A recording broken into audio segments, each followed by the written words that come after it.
Wala kang utang na loob. Matapos palamunin at pautangin ng pamilya ko ang naghihingalo mong ina, ganito ang igaganti mo sa anak ko. Doña Corazon, pakiusap po, nagmamakaawa ako, huwag po dito. Bakit hindi dito? Gusto kong makita ng buong barangay kung anong klaseng ahas ang kinukupkop namin. Nilandi mo ang pamangkin kong si Arturo para perahan, habang ang anak kong si Bren ay nagpapakamatay sa kabilang panig ng mundo para maikasal kayo. Wala po akong ginagawang masama kay Arturo, pakinggan niyo po muna ako. Sige, magsalita ka, Wina. Ipagtanggol mo ang sarili mo, pero tandaan mo, isang tawag ko lang tatanggalin nila ang oxygen ng nanay mo sa ospital. Ngayon pumili ka. Ang kasinungalingan mo o ang buhay ng nanay mo. Parang nahigop ang lahat ng hangin sa paligid. Unti-unting nanlamig ang mga dulo ng daliri ni Wina. Naramdaman niya ang isang matalim na pagkirot sa kanyang lalamunan, tila may bumarang bubog na pumipigil sa bawat pagtatangka niyang huminga. Kinagat niya ang kanyang ibabang labi hanggang sa malasahan niya ang pait ng sariling dugo, pilit kinukulong sa kanyang dibdib ang isang malakas na hikbi ng kawalan ng pag-asa. Ang kanyang mga kuko ay madiin na bumaon sa murang tela ng kanyang bestida hanggang sa mamuti ang kanyang mga buko. Ito sana ang pinakamasayang araw ng kanyang buhay. Nakatayo siya sa gitna ng entablado, suot ang toga at kip-kip. Nang mahigpit ang kanyang diploma bilang isang cum laude, ito ang bunga ng mga gabing pinagkasya niya ang isang latang sardinas ng pagbuhos ng luha habang nag-aaral sa ilalim ng aandap-andap na ilaw ng poste. Lahat para sa pangarap na may ahon, ang kanyang may sakit na ina. Subalit ngayon ang mismong entabladong ito ay naging kapirasong impyerno. Sa paanan niya ay nagkalat ang mga litratong padabog na ibinato ni Doña Corazon. Mga larawan iyon mula sa loob ng silid ng ospital kaninang umaga, kung saan malinaw na makikitang nakayakap sa kanya si Arturo, ang mayamang pamangkin ng senyora. Ang hindi nakikita ng lente ng camera at ang pilit itinatago ng anggulo ng larawan ay ang pilit na pagtulak ni Wina sa dibdib ng lalaki, habang buong puwersa nitong isinisiksik sa kanyang kamay ang 30,000 piso para sa operasyon ng kanyang ina. Nagpatuloy ang pag-alingaw-ngaw ng boses ni Doña Corazon. Puno ito ng mapagkunwaring sakit ng isang inang ipinagtatanggol ang anak. Tumingin ang matanda sa mga taong bayan, ginagamit ang awa ng lahat upang lalo siyang ibaon sa lupa. Nagsimulang umusbong ang mga mapanuyang bulungan mula sa mga manonood. Parang mga alon ng asido ang mga salitang dumadampi sa pandinig ni Wina, unti-unting lumulusaw sa natitira niyang dignidad. Sa unahan ng mga upuan, nakapamaywang si Aling Marites, walang habas na nagsasalita sa mga katabi nito habang nakatingin ng matalim sa kanya. Diyos ko, mukha pa naman siyang inosente. Ganyan talaga kapag patay gutom, gagawin ng lahat makakapit lang sa mayaman. Kawawa naman si Bren, nagpapadala ng pera tapos gaganyanin lang. Isang mainit na patak ng luha ang kumawala mula sa mga mata ni Wina at pumatak ng tuwid sa salitang cum laude sa kanyang diploma. Pinalabo ang tintang naging saksi sa kanyang mga paghihirap. Gusto niyang sumigaw. Gusto niyang isumbat sa lahat na ang perang ipinagmamalaki ng mga Alcantara ay sariling pera ng kasintahan niyang si Bren na sadyang ipinagkait sa kanya ng walang awang ina nito. Ngunit ang banta ni Doña Corazon ay patuloy na gumagapang sa kanyang isipan, tulad ng isang lason. Ang buhay ng kanyang ina ay nakadepende sa isang manipis na tubo ng oxygen at ang matandang babaeng nasa harapan niya ang may hawak ng kutsilyo. Nilunok ni Wina ang sariling dangal. Ibinaba niya ang kanyang paningin, hinayaang ang mga mapanghusgang mata ng barangay ang magpunit sa kanyang pagkatao. Ito ang halaga ng buhay ng kanyang ina at handa siyang mamatay sa kahihiyan, huwag lamang marinig ang huling pagtibok ng puso nito. Sa hindi kalayuan sa madilim na bahagi ng covered court, nakatayo si Soraya. Ang matalik niyang kaibigan na dapat sana ay kasama niyang nagdiriwang ngayon.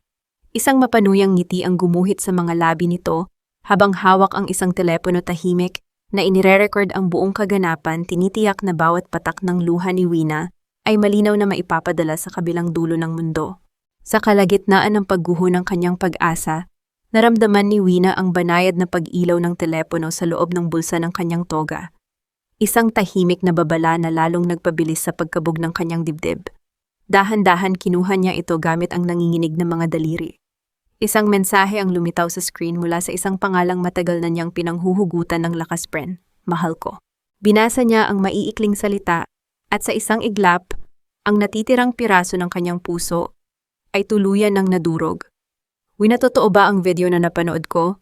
Sagutin mo ako. Hindi na nakatugon si Wina sa mensaheng yon ni Bren. Nanlamig ang kanyang mga daliri habang hawak ang telepono at bago pa man makalapit ang sinuman upang magtanong, mabilis siyang tumalikod at tumakbo palayo sa entablado ng barangay. Ang bawat hakbang niya habang suot ang toga ay parang pagtakbo sa ibabaw ng mga pako, ngunit mas matindi ang takot na gumagapang sa kanyang dibdib para sa buhay ng kanyang ina. Amoy ng alkohol at lumang gamot ang sumalubong sa kanya sa madilim na pasilyo ng ospital ng bayan. Sa kabila ng salamin ng silid, kung saan nakahiga ang kanyang ina, huminto si Wina. Nabalik ang kanyang gunita sa mga kaganapan kaninang umaga sa mismong silid na iyon. Naalala niya kung paano biglang pumasok si Arturo, ang pamangkin ni Doña Corazon. Hawak nito ang isang sobrang kulay rosas na naglalaman ng 30,000 piso na pilit nitong isinisiksik sa kanyang mga kamay. Nang pilit niyang itinulak ang lalaki palayo, hinawakan nito ang kanyang mga balikat at pilit siyang niyakap sabay bulong na, "Kailangan ito ng nanay mo. Wina, tanggapin mo na." Sa mga sandaling iyon, hindi alam ni Wina na sa labas ng bintana ay may isang teleponong nakatutok, kinukunan ng anggulo kung saan mukha siyang kusang yumayakap sa lalaki. Nabalik lamang ang diwa ni Wina sa kasalukuyan nang maramdaman niya ang isang mainit na kamay na yumakap sa kanyang balikat mula sa likuran. "Kaya mo yan, Wina. Nandito lang ako para sa'yo," panimula ni Soraya, ang matalik niyang kaibigan. Ang boses nito ay puno ng lambing habang itinatago ang sariling mukha sa balikat ni Wina. "Huwag mo nang intindihin ang sinabi ni Doña Corazon sa covered court. Magiging maayos din ang lahat." Ipinikit ni Wina ang kanyang mga mata, hinayaang sumandal ang kanyang ulo sa balikat ng kaibigan, habang patuloy na umaagos ang kanyang mga luha. Ang hindi niya nakikita sa likod ng kanyang likod ay ang mabilis na pagpindot ng mga daliri ni Soraya sa sarili nitong telepono. Ipinapadala nito ang buong video ng pagyakap ni Arturo kay Wina, diretso sa inbox ni Bren kasama ang isang maikling mensahe. "Pasensya ka na, Bren. Ayaw kong masaktan ka pero kailangan mong malaman ang totoo para hindi ka magmukhang tanga."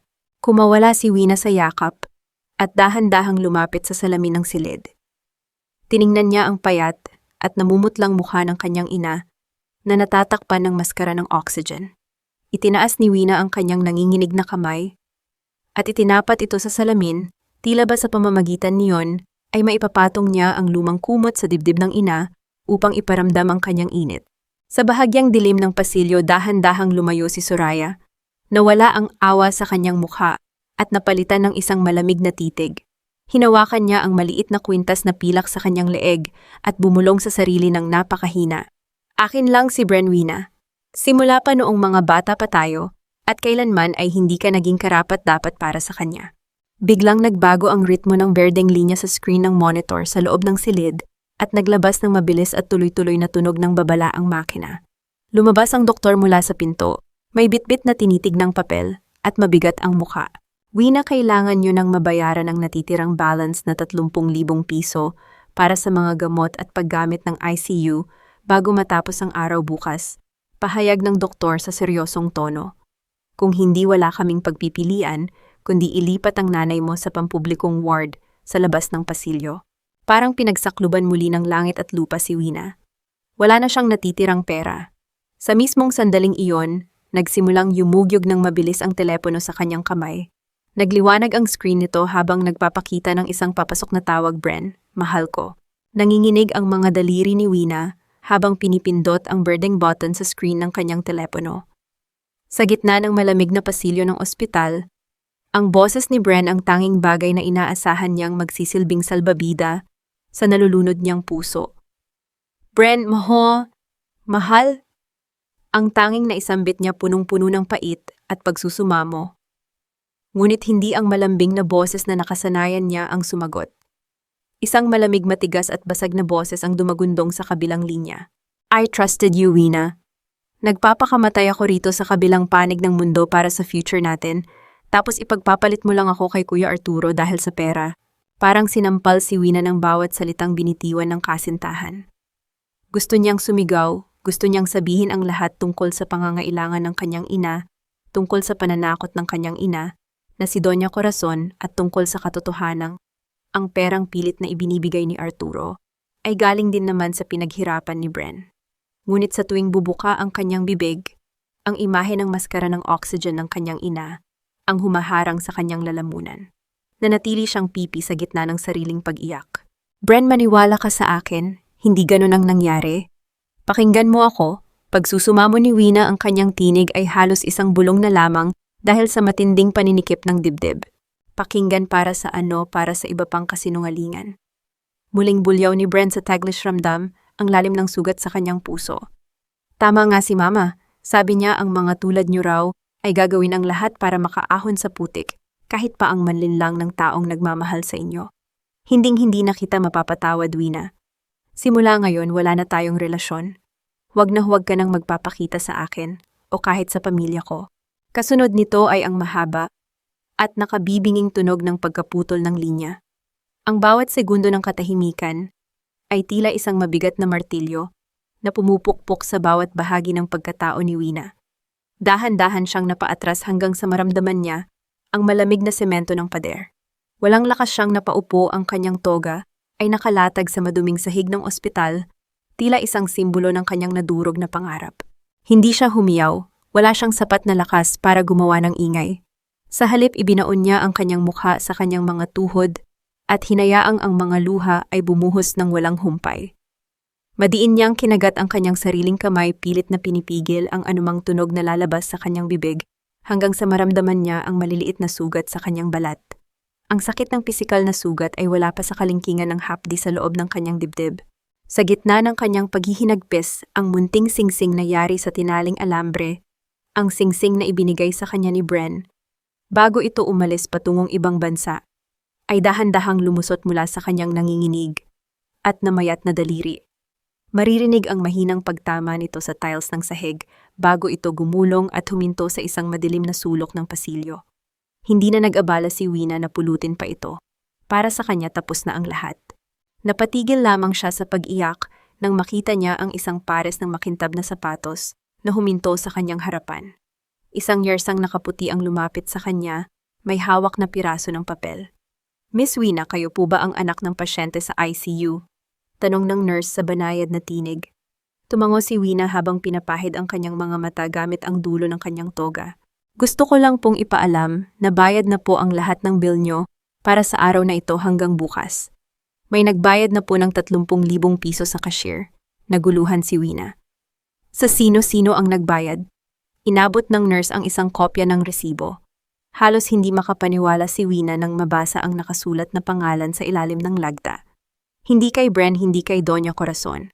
Ang pangalang nakasulat sa asul na tinta ay Arturo Alcantara. Dahan-dahang imulat ng ina ni Wina ang kanyang mga mata.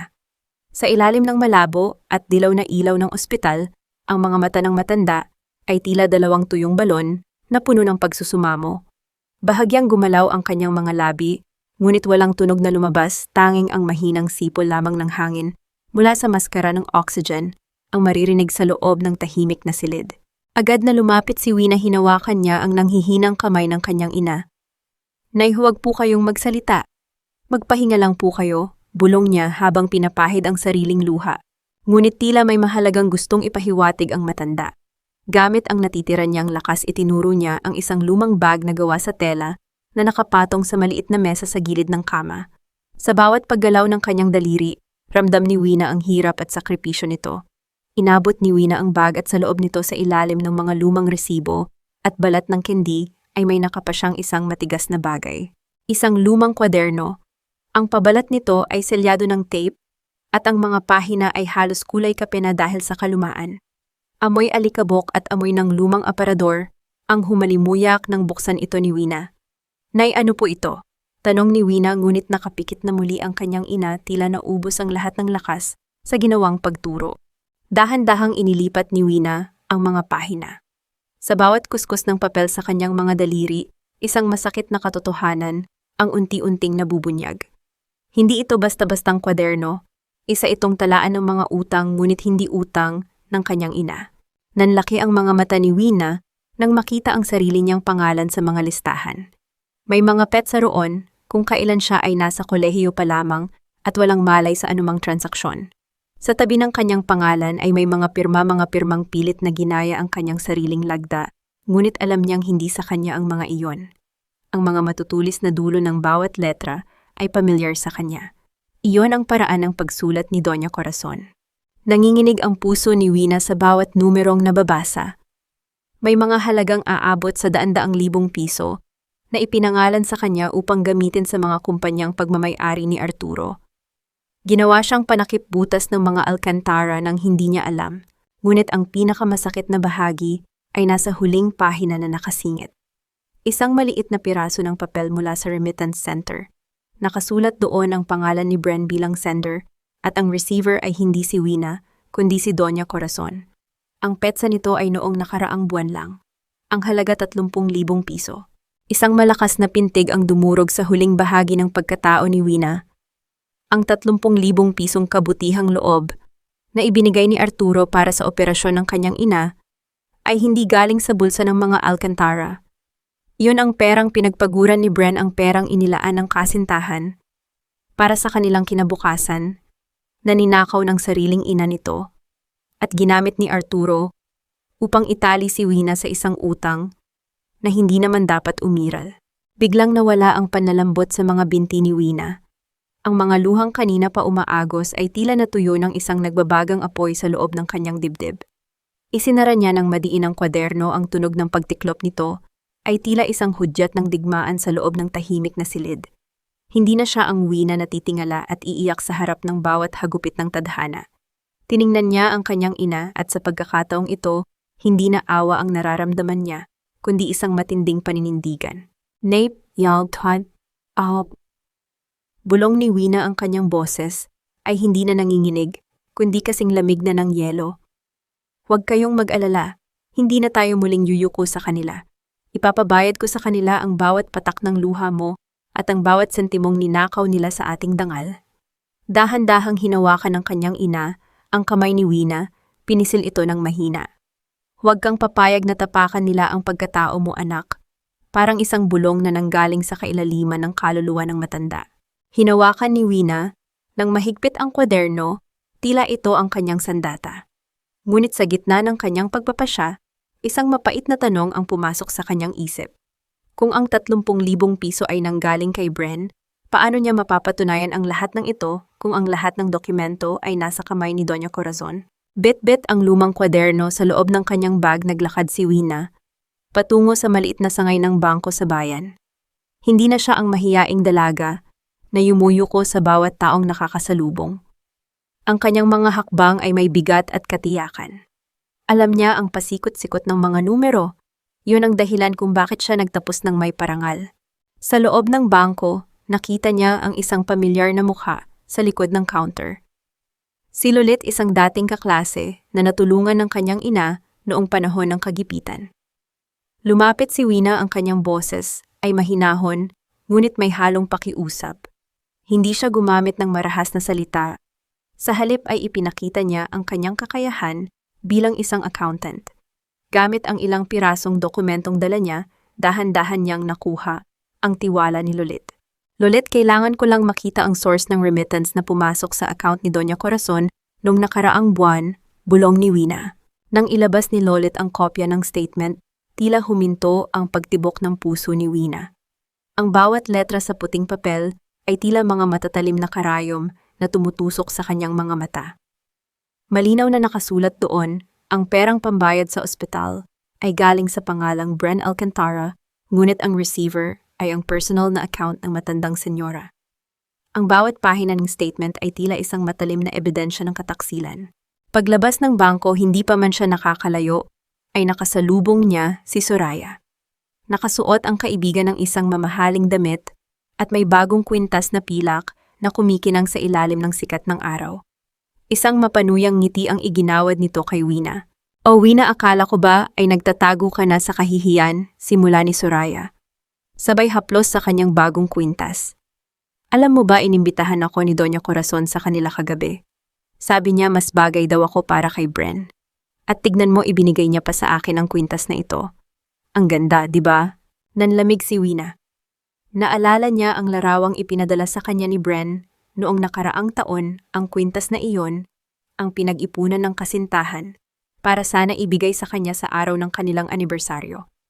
Ngayon suot na ito ng babaeng itinuturing niyang kapatid. Ngunit hindi nagpakita ng galit si Wina. Sa halip ngumiti siya nang matamis isang ngiting hindi umaabot sa kanyang mga mata. Bagay na bagay sa'yo, Soraya.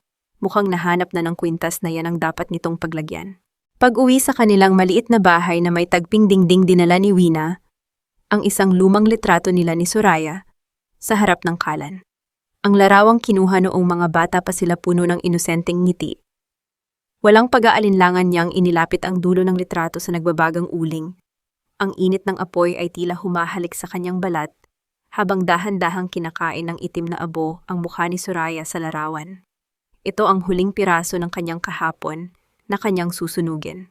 Kinahapunan habang naglalakad siya sa isang makitid na eskinita, patungo sa palengke, biglang humarang sa kanyang harapan ang isang mamahaling sasakyan. Bumaba mula rito si Arturo na may daladalang amoy ng alak at mamahaling pabango. Wina, huwag ka nang magmatigas, sabi ni Arturo habang hinahawakan ang binti ni Wina na agad naman nitong binaliwala sa pamamagitan ng pag-atras. Wala na si Bren, galit na galit siya sa'yo.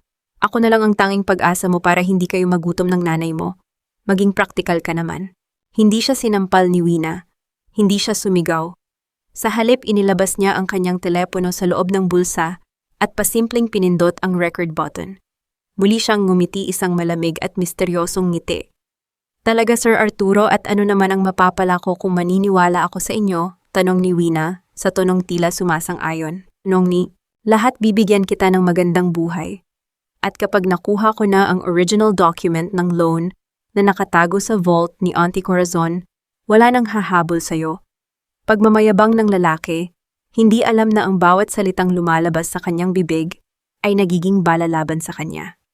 Titingnan natin, Sir Arturo, nen, sagot ni Wina bago mabilis na tumalikod at iniwan ang lalaking nakatayo sa gitna ng eskinita. Tila isang malaking halimaw na nakanganga ang bakal na gate ng mansyon ng mga Alcantara nang tumayo sa harap nito si Wina. Ang bawat dekorasyong bakal na nakapulupot sa bakod ay parang mga tinik na nagbabala sa kanya ngunit hindi siya natinag. Nilunok niya ang kanyang takot at pinalitan ito ng isang malamig na determination. Upang makuha ang mga dokumentong kailangan niya, tinanggap ni Wina ang alok ni Doña Corazon na magtrabaho bilang tagalinis sa loob ng 3 linggo bilang kabayaran sa utang na 30,000 piso. Alam niyang isa itong bitag upang lalo siyang hiyain, ngunit ito rin ang tanging paraan upang makapasok siya sa kuta ng kaaway. Sa loob ng malawak na sala, nakaupo si Doña Corazon sa kanyang marangyang sofa, tila isang reyna na nagmamasid sa kanyang nasasakupan. Hawak niya ang isang baso ng orange juice, at nang dumaan si Wina, bitbit ang balde at basahan sinadya ng matanda na bitawan ng baso. Ang malapot na likido ay tumapon sa makintab na sahig, dinaluyan ang mamahaling carpet at tumalsik sa paanan ni Wina. Ay pasensya na, Wina, nadulas ang kamay ko. Wika ni Doña Corazon sa isang mapanuyang tono, ang kanyang mga mata ay nanunuot sa kailaliman ng pagkatao ni Wina. Linisin mo iyan. Gamitin mo ang mga kamay mo at tiyakin mong walang maiiwang bakas. Ayaw ko nang madumi sa pamamahay ko. Walang imik na lumuhod si Wina sa malamig na tiles. Ramdam niya ang bawat patak ng juice na dumidikit sa kanyang balat, tila ba ito ay asidong sumusunog sa kanyang dangal. Ngunit sa bawat pagkuskus niya ng basahan, inuulit niya sa kanyang isipan ang kanyang layunin. Hindi siya narito para maglinis. Narito siya para maghukay ng katotohanan. Nang dumaan ang tanghalian at abala ang lahat sa kusina, lumingon-lingon si Wina. Mabilis siyang pumasok sa silid-aklatan ang opisina kung saan madalas maglagi ang matandang senyora. Ang amoy ng lumang papel at mamahaling kahoy ang bumalot sa kanyang pandinig, habang pilit niyang pinapakalma ang mabilis na tibok ng kanyang puso. Hindi niya mabuksan ang malaking vault sa sulok, ngunit ang atensyon niya ay naagaw ng isang maliit na basurahan sa ilalim ng mesa. May mga punit-punit na papel doon na tila kakabali lang. Dahan-dahan niyang kinuha ang mga ito at binuo sa ibabaw ng mesa, tila isang puzzle ng kataksilan. Ang kanyang mga kamay ay nanginig nang makita ang isang resibo ng bank transfer. Isang 10,000 piso ang ipinadala mula sa account ni Doña Corazon patungo sa pangalang Soraya Santos noong mismong araw ng kanyang graduation. Sa ilalim nito ay may maikling sulat kamay para sa maayos na pagkuha ng video. Siguraduhin mong hinding-hindi ito makakalimutan ni Bren. Naramdaman ni Wina ang isang matinding hapti sa kanyang dibdib. 10,000 piso. Iyon lang pala ang halaga ng kanilang pagkakaibigan. Para sa maliit na halaga handa si Soraya na wasakin ang kanyang buhay at ang pangarap ng kanyang ina. Sa gitna ng kanyang pagkabigla, hindi napansin ni Wina ang dahan-dahang pagpihit ng doorknob sa kanyang likuran. Ang tunog ng pagbukas ng pinto ay tila isang hatol ng kamatayan sa katahimikan ng silid. Ang anino ng isang tao ay dahan-dahang gumapang sa sahig patungo sa kinaroroonan ni Wina. Bago pa man niya maitago ang mga piraso ng papel, isang matalim at pamilyar na boses ang bumasag sa hangin. Anong ginagawa mo rito, Wina? Akala ko ba ay pinapadalhan kita rito para maglinis, hindi para maging magnanakaw? Nakatayo sa pintuan si Doña Corazon, ang kanyang mukha ay kasing tigas ng bato at ang kanyang mga mata ay naglalabas ng isang mapanganib na kislap. Ang basahan sa kamay ni Wina ay nalaglag sa sahig kasabay ng mabilis na pag-akyat ng kaba sa kanyang lalamunan. Tila tumigil ang pag-inog ng mundo ni Wina nang marinig ang matalim na tinig na iyon. Ang bawat hibla ng kanyang buhok ay tumayo sa takot, at ang malamig na pawis ay mabilis na gumapang sa kanyang likuran. Sa isang mabilis na pagkilos, ibinagsak niya ang kanyang katawan sa sahig, hawak ang basahan, at pilit na ipinahid ito sa gilid ng estante ng mga libro. Papasensya na po, Doña Corazon. May nakita lang po akong makapal na agyo dito sa ilalim. Ayaw ko po kasing mapagalitan nyo dahil hindi malinis ang trabaho ko. Panginginig na wika ni Wina, ang kanyang boses ay sadyang ginawa niyang tila isang basag na plaka ng pagsusumamo. Tinitigan siya ng matanda. Nang matagal ang mga mata nito ay nanunuri, tila naghahanap ng anumang bakas ng kasinungalingan. Ngunit nang makita ang namumula at basang mga mata ni Wina, isang mapanuyang ngiti ang gumuhit sa mga labi ng senyora. Para sa kanya, si Wina ay isa na lamang talunang aso na handang sumunod sa bawat utos niya. Mabuti naman at alam mo ang lugar mo, Wina. Tandaan mo, kahit gaano ka pa katalino sa eskwelahan sa bahay na ito, ikaw ay isang hamak na utusan lamang. Wika ni Doña Corazon, bago kinuha ang isang makapal na sobre mula sa kanyang bulsa. Walang babala niyang ibinato ang sobre sa mukha ni Wina. Ang talim ng dulo ng papel ay gumuhit sa pisngi ng dalaga, nag-iiwan ng isang manipis na linyang mapula bago ito bumagsak sa sahig. Heto, kunin mo yan, dagdag na bayad para sa pananahimik mo. Gusto ko bago magsimula ang fiesta ng barangay sa susunod na linggo, ay wala na kayo ng nanay mo sa bayang ito. Ayaw kong makita ni Bren ang isang rasonableng rason para maguluhan ang isip niya kapag dumating siya. Ang dumi mo ay hindi nararapat sa malinis na pangalan ng mga Alcantara. Pagtatapos ng matanda bago ito tumalikod at iniwan si Wina na nakaluhod sa gitna ng silid. Dahan-dahang pinulot ni Wina ang sobre.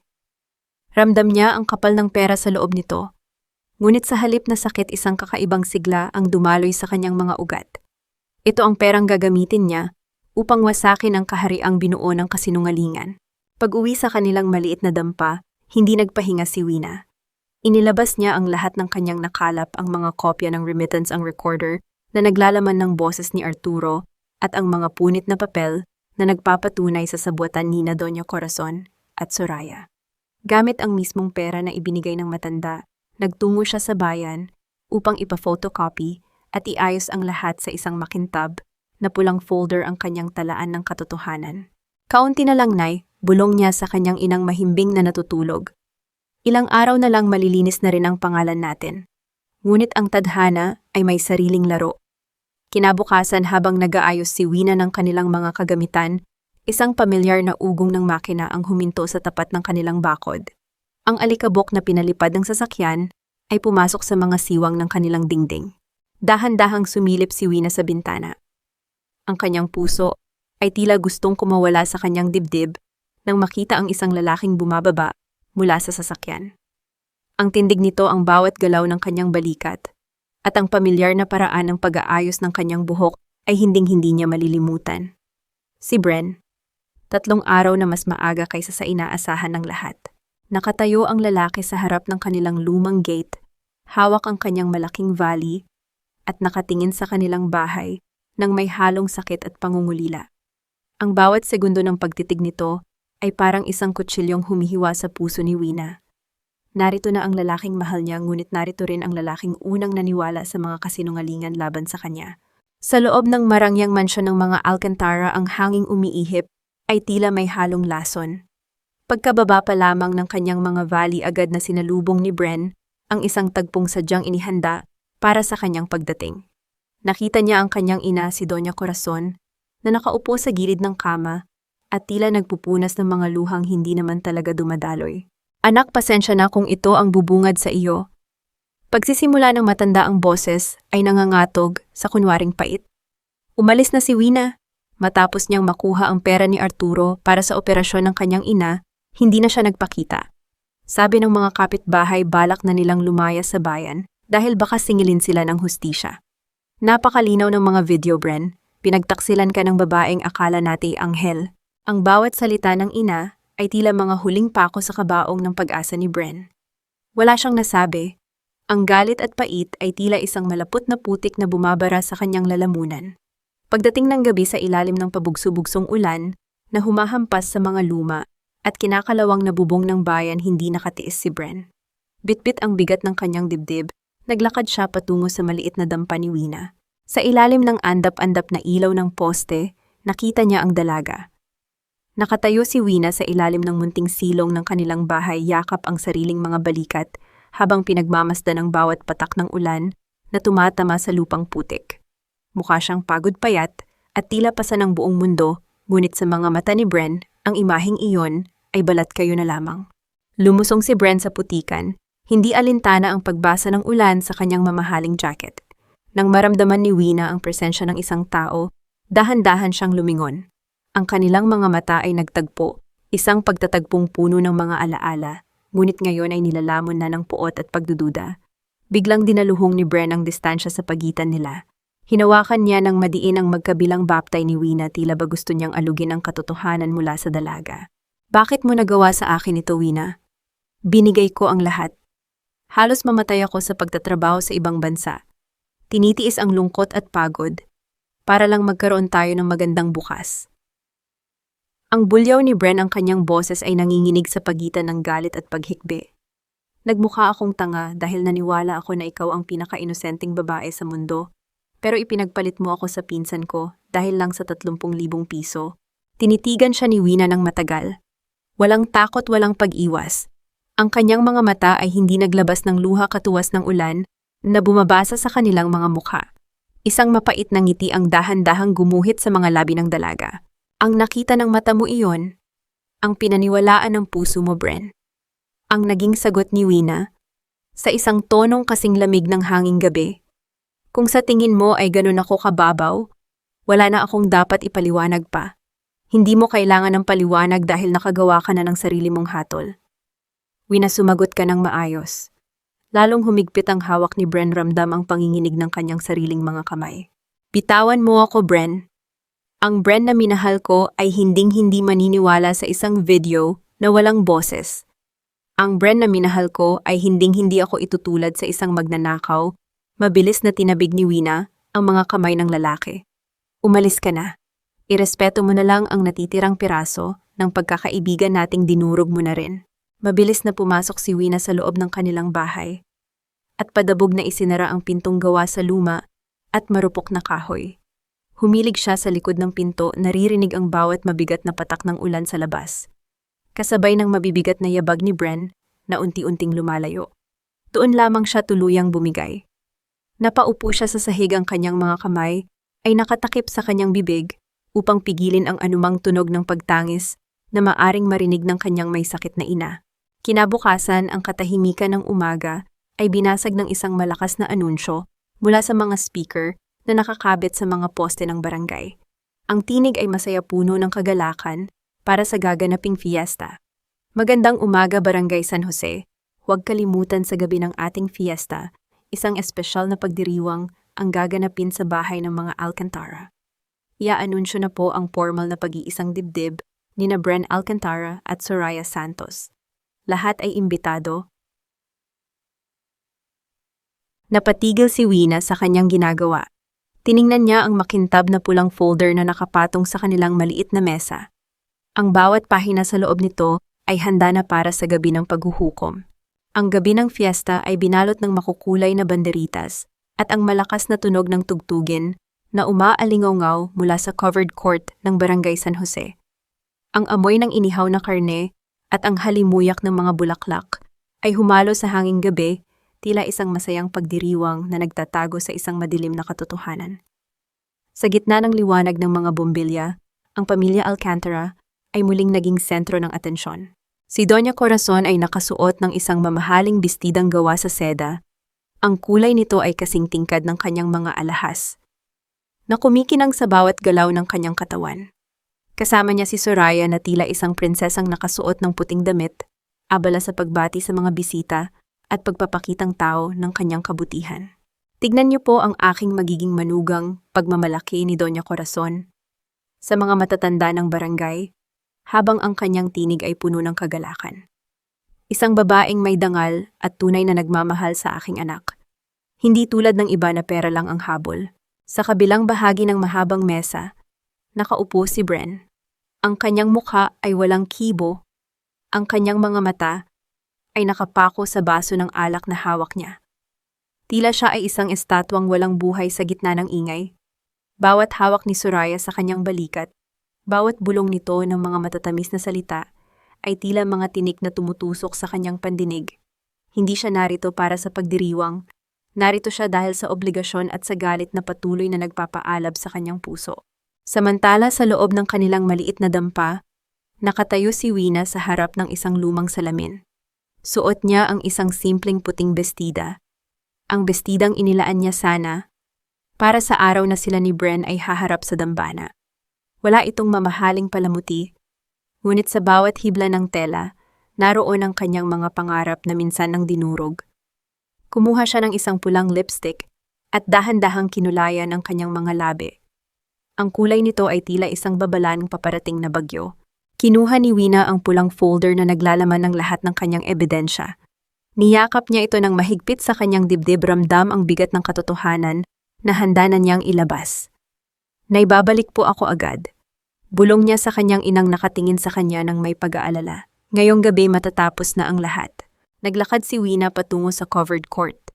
Ang bawat hakbang niya sa kalsada ay tila isang deklarasyon ng kanyang muling pagkabuhay. Nang makarating siya sa bukana ng pagdiriwang, ang mga tao ay nagsimulang tumigil sa kanilang pagkain at usapan. Ang mga bulungan ni Aling Marites at ng kanyang mga kasama ay muling nabuhay, tila mga bubuyog na naghahatid ng balitang hindi inaasahan. Tignan niyo ang kapal ng mukha. Narito pa siya, ang maririnig na wika ng isa sa mga bisita. Hindi sila pinansin ni Wina. Diretso ang kanyang tingin sa entablado kung saan nakatayo ang mga Alcantara. Habang papalapit siya, ang bawat yabag ng kanyang sapatos sa semento ay tila isang pintig ng hustisya. Sa itaas ng entablado, kinuha ni Doña Corazon ang mikropono. Ngumiti siya ng malapad, tila handa nang ibigay ang huling hatol sa kanyang tagumpay. Mga kabarangay, bago tayo magpatuloy sa ating kasiyahan, nais ko pong formal na ianunsyo ang biglang naputol ang kuryente sa buong covered court. Ang tanging maririnig ay ang bulong ng hangin at ang mabilis na pagkabog ng puso ng mga naroroon. Pagkalipas ng ilang segundo, muling nagliwanag ang paligid, ngunit sa pagkakataong ito ang spotlight ay hindi nakatutok kay Doña Corazon. Nakatayo si Wina, sa gitna ng pasilyo, ang kanyang puting damit ay kumikinang sa ilalim ng ilaw at ang kanyang mukha ay kasing tigas ng marmol. Ang kanyang boses, bagamat mahinahon, ay dinala ng sound system na tila isang kulog na bumasag sa katahimikan. Teka lang, Doña Corazon, may nakalimutan po kayong bayaran. Nabitawan ni Doña Corazon ang kanyang baso ng alak at ang tunog ng pagkabasag nito sa sahig ay tila naging hudyat ng pagsisimula ng gabi ng paghuhukom. Ang nakabibinging katahimikan ay tila isang mabigat na kumot na bumalot sa buong covered court. Ang lahat ng mata, mula sa mga opisyales ng barangay hanggang sa pinakamaliliit na bata, ay nakapako sa nag-iisang figura ni Wina na nakatayo sa gitna ng liwanag. Ang kanyang puting damit ay tila naglalabas ng sariling kislap, habang ang kanyang mukha ay kasing tigas ng marmol, walang bakas ng takot o pag-aalinlangan. Anong kalokohan ito? Ang bulyaw ni Doña Corazon, ang kanyang boses ay nanginginig sa pagitan ng galit at biglang pagsibol ng kaba. Mga tanod palayasin ang babaeng iyan. Ginugulo niya ang ating pagdiriwang. Ngunit bago pa man makakilos ang sino man, mabilis na humakbang si Wina patungo sa control booth ng audiovisual system kung saan nakahanda na ang malaking projector para sana sa slideshow ng kasal. Ang operator na isa ring biktima ng pang-aapi ng pamilya Alcantara ay tumango ng bahagya at tinanggap ang kable mula sa telepono ni Wina. Sa isang iglap, ang malaking puting screen sa likod ng entablado ay nagliwanag. Hindi ito mga larawan ng masayang pagsasama, kundi ang mga malilinaw na kopya ng bank statement, mga remittance receipt, at ang mga dokumento ng pautang na may peking lagda ni Wina. Ang mahinang bulong-bulungan ng mga tao ay unti-unting lumakas, tila isang papalapit na bagyo. Si Aling Marites ay napabitaw sa kanyang baso. Ang tunog ng pagtama ng kristal sa semento ay naging hudyat ng pagsimula ng kaguluhan. Nanlaki ang kanyang mga mata habang binabasa ang mga numerong nakapaskil sa screen. Tumingin kayong lahat. Ang dinaluhong na sigaw ni Wina, ang kanyang boses, ay umalingaw-ngaw sa bawat sulok ng court sa tulong ng sound system. Ang 30,000 pisong ibinintang sa akin ni Doña Corazon na kinuha ko raw sa kanyang anak ay perang pinaghirapan ni Bren na ninakaw ng sarili niyang ina. Ninakaw niya ang perang para sana sa pangarap namin, para lang ipantakip sa mga utang ni Arturo na nagwaldas ng pera sa sugal at maling negosyo. Kasinungalingan ang sigaw ni Doña Corazon. Ang kanyang muka ay naging kasing pula ng litson sa harap niya. Huwag kayong maniniwala sa kanya. Isang hamak na accountant lang siya, na marunong magmanipula ng mga numero. Huwag mong dungisan ang pangalan ko sa harap ng aking mga kabarangay. Ngunit ang mga tao ay hindi na nakatingin sa kanya. Ang lahat ay nakatuon na kay Bren na dahan-dahang tumayo mula sa kanyang upuan. Ang mukha ng lalaki ay kasing puti ng papel at ang kanyang mga kamay ay nanginginig nang makuha niya ang pulang folder na inabot ni Wina sa isang mabilis na pagdaan. Binuklat ni Bren ang folder. Sa bawat pahinang nililipat niya, maririnig ang mahinang pagkaluskos ng papel sa gitna ng nakabibinging katahimikan. Nakita niya ang remittance receipt na may pangalan niya bilang sender at ang account number ng kanyang ina bilang receiver, isang transaksyong hinding-hindi ipinaalam sa kanya. Nakita niya ang mga peking dokumento ng loan kung saan ginamit ang pangalan ni Wina upang kumuha ng pondo para sa mga kumpanya ni Arturo.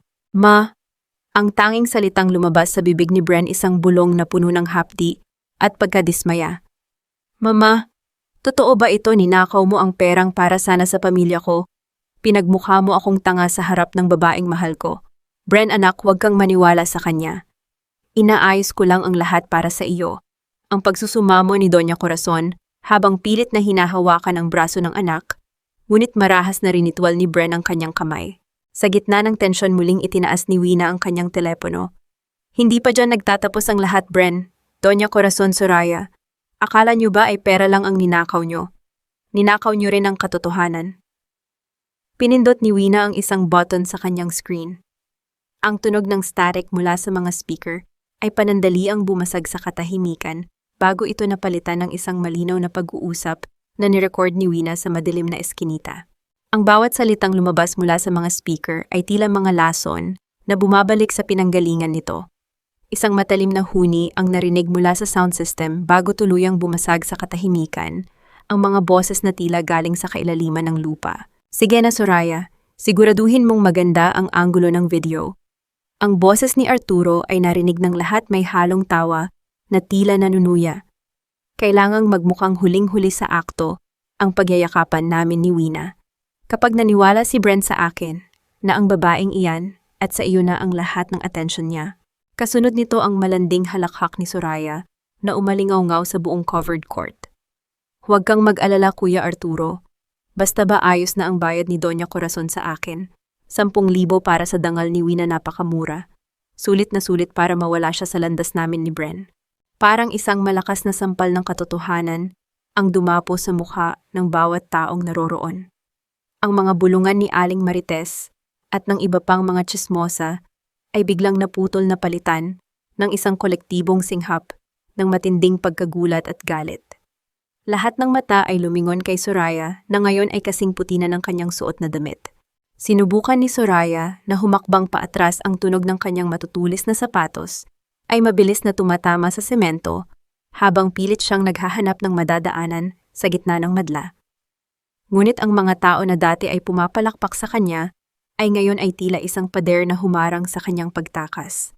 Ang mga mapanghusgang tingin na kanina ay kay Wina nakatama, ay ngayon ay tila mga talim na humihiwa sa kanyang pagkatao. Soraya!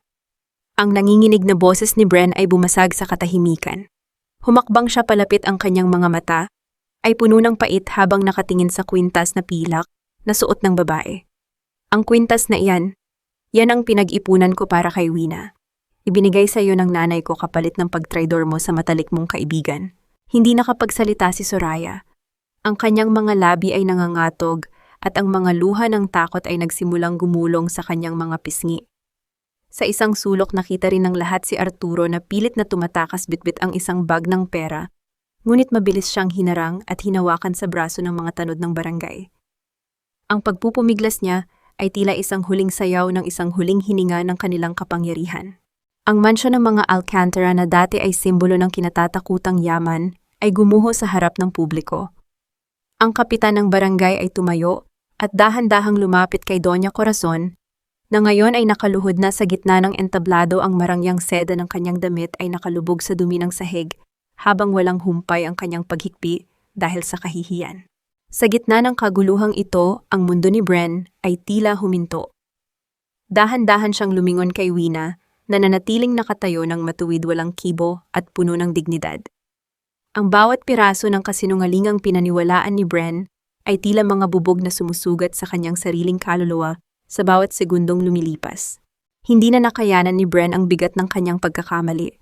Sa harap ng buong barangay, sa harap ng kanyang ina na gumapang sa putik ng sariling kasalanan, si Bren ay kwisop-swang sa paanan ni Wina. Ang tunog ng kanyang mga tuhod na tumama sa matigas na semento ay tila naging hudyat ng kanyang ganap na pagsuko. Naghahabol ng hininga si Bren, ang kanyang mga balikat ay nayuyugyog sa tindi ng kanyang pagtangis. Inabot niya ang laylayan ng puting damit ni Wina, ang kanyang mga daliri ay nanginginig habang pilit na humihingi ng tawad. Patawarin mo ako, Wina. Nagmakaawa ako sa iyo, patawarin mo ako. Ang hikbi ni Bren ay punong-puno ng pagsisisi. Ang kanyang boses ay halos mawala na sa tindi ng sakit. Naging bulag ako. Naging tanga ako. Pinaniwalaan ko ang lahat maliban sa tibok ng puso mo. Patawad, mahal ko. Patawad. Dahan-dahang yumuko si Wina. Ang kanyang nanginginig na kamay ay dahan-dahang dumaan sa balikat ni Bren, isang hawak na puno ng alaala ng kanilang nakaraan.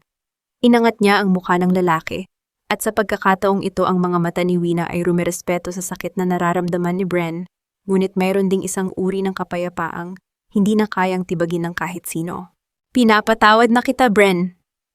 Ang mahinahong wika ni Wina, ang kanyang boses, ay tila isang banayad na ihip ng hangin sa gitna ng bagyo. Isang ningning ng pag-asa ang sumilay sa mga mata ni Bren, isang munting ngiti ang nagsimulang mabuo sa kanyang mga labi. Ngunit bago pa man siya makapagsalita, ang mga susunod na salita ni Wina ay tila isang dahan-dahang pagbitaw na yumanig sa buong pagkatao ng lalaki. Pinapatawad na kita, Bren. Ang mahinahong wika ni Wina, ang kanyang boses, ay tila isang banayad na ihip ng hangin sa gitna ng bagyo. Isang ningning ng pag-asa ang sumilay sa mga mata ni Bren, isang munting ngiti ang nagsimulang mabuo sa kanyang mga labi, habang pilit niyang hinahawakan ang mga kamay ng dalaga. Ngunit bago pa man siya makapagsalita, ang mga susunod na salita ni Wina ay tila isang dahan-dahang pagbitaw na yumanig sa buong pagkatao ng lalaki. Pero hindi na tayo pwedeng bumalik sa dati. Kasunod ng mga salitang iyon ay ang isang nakabibinging katahimikan na tila mas masakit pa kaysa sa anumang sigaw. Ang kamay ni Bren ay dahan-dahang napatigil sa hangin, at ang ningning sa kanyang mga mata ay unti-unting napalitan ng isang malalim na pangungulila. Naramdaman ni Wina ang bahagyang panginginig ng sarili niyang mga daliri, ngunit pinanatili niyang matuwid ang kanyang tindig. Wina, bakit ahase? Ang tanong ni Bren, ang kanyang tinig ay halos isang pagsusumamo na lamang. Nalaman na natin ang totoo. Wala nang humahadlang sa atin. Pwede nating ayusin ang lahat, pwede nating ituloy ang mga pangarap natin. Huminga ng malalim si Wina, ang kanyang dibdib ay sumabay sa mabagal na ritmo ng kanyang pagpapasya. Tiningnan niya si Bren, ang lalaking minahal niya, nang buong-buo ang lalaking naging sentro ng kanyang mundo sa loob ng mahabang panahon. Ngunit sa pagitan nila nakita niya ang isang malalim na bangin na binuo ng pagdududa at kawalan ng tiwala. Ang tiwala, Bren, ay parang isang kristal na baso. Simula ni Wina, ang kanyang mga mata ay diretsong nakatingin sa lalaki. Nabasag na ito nang maniwala ka sa iba kaysa sa akin. Maaari nating pulutin ang mga bubog, maaari nating idikit muli ang mga piraso, pero hinding-hindi na mawawala ang mga lamat. Sa tuwing titingnan kita, maaalala ko ang sakit ng pagbitaw mo sa akin noong kailangan kita. At sa tuwing titingnan mo ako, maaalala mo ang iyong sariling pagkakamali. Hindi iyon ang pundasyong gusto ko para sa ating kinabukasan. Nanatiling nakaluhod si Bren, ang kanyang mga balikat ay dahan-dahang bumagsak. Ramdam niya ang bigat ng bawat salita ni Wina at alam niyang ito ang katotohanang hindi niya kayang takasan. Hindi sapat ang katotohanan upang gamutin ang sugat na iniwan ng pagtataksil sa tiwala. Kailangan ko munang hanapin ang sarili ko, Bren. Pagpapatuloy ni Wina, may kasamang banayad ng ngiti na puno ng kapayapaan.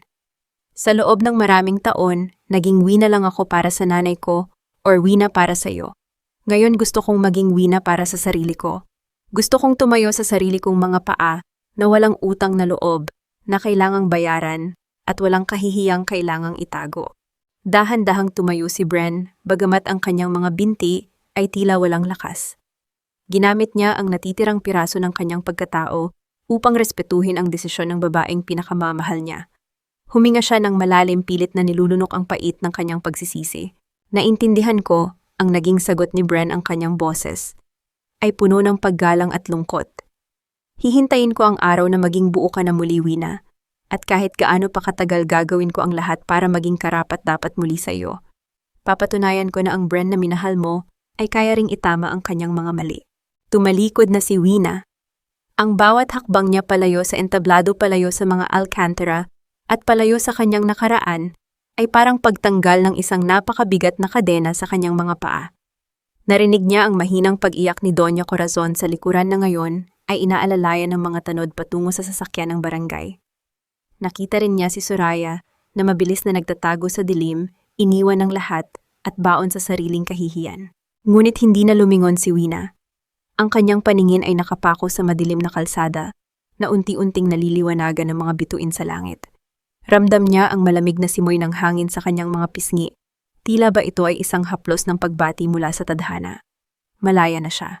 Isang matamis na ngiti ang sumilay sa kanyang mga labi habang binabaybay ang daan pauwi sa kanilang maliit na bahay. Alam niyang bukas ang sikat ng araw ay hindi na magdadala ng takot, kundi ng isang panibagong pagkakataon upang muling isulat ang kanyang kwento.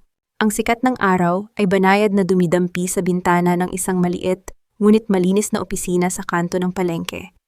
Sa itaas ng pintong gawa sa matibay na nara, nakasulat ang mga titik na nagbibigay ng pag-asa sa maraming kababaihan sa Bayan Liwanag Accounting and Consultancy Services. Mabilis na lumipas ang mga buwan at ang mga tuyot na dahon ng mapait na nakaraan ay tila tinangay na ng hanging amihan, pinalitan ng mga bagong usbong na luntian sa buhay ni Wina. Narinig ang mahinang pagkaluskos ng mga papel habang maingat na inaayos ni Wina ang mga huling dokumento para sa araw na iyon. Hindi na siya ang dalagang nanginginig sa takot sa harap ng mga Alcantara. Ngayon ang kanyang mga mata ay nagtataglay ng isang uri ng ningning na tanging ang tunay na kalayaan lamang ang makapagbibigay. Sa loob ng isang taon, naging sandigan siya ng mga maliliit na tindera at mga ina na biktima ng mapagsamantalang pautang. Itinuro niya sa kanila ang halaga ng bawat sentimo at higit sa lahat ang halaga ng kanilang sariling lagda. Naitapos na po ako. Halina kayo at maghahanda na tayo para sa hapunan, wika ni Wina, sa kanyang ina na masiglang nakaupo sa isang silya sa sulok, abala sa pagbuborda ng isang makulay na tela. Ang kanyang ina ay hindi na ang may sakit na babaeng nakadepende sa tubo ng oxygen. Bagamat may katandaan na ang sigla sa kanyang mga pisngi ay patunay ng payapang pamumuhay na tinatamasa nila ngayon. Isang matamis na ngiti ang isinagot ng matanda bago dahan-dahang tumayo. Ang tunog ng kanyang tsinelas sa makintab na sahig ay tila isang musikang nagpapahiwatig ng kaganapan. Nang papatayin na ni Wina ang ilaw ng kanyang opisina, narinig niya ang banayad na yabag ng mga sapatos sa labas ng pintuan.